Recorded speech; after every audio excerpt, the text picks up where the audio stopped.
திமுக ஆட்சி எப்போது வீட்டுக்கு போகும் என்று மக்கள் நாட்களை எண்ணிக்கொண்டுள்ளதாக இந்திய ஜனநாயக கட்சியின் நிறுவனர் தலைவர் பாரிவேந்தர் விமர்சித்துள்ளார். வேப்பூரில் விருத்தாச்சலம் பாமக வேட்பாளர் ஆதிமூலம் தமிழரசி மற்றும் திட்டக்குடி அதிமுக வேட்பாளர் முருகுமாறனை ஆதரித்து பரப்புரையில் ஈடுபட்ட அவர் நீட் தேர்வு ரத்து செய்யப்படும் என பொய் கூறி திமுக ஆட்சிக்கு வந்ததாக குற்றம் சாட்டினார்.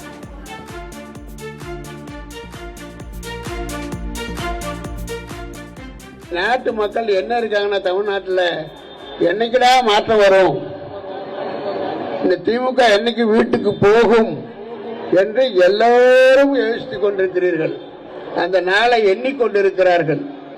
இந்த ஆளுகிற கட்சி என்ன சொல்லி ஆட்சிக்கு வந்தாங்க? நாங்கள் ஆட்சிக்கு வந்தால் உடனே முதல் கையெழுத்து என்ன சொன்னாங்க?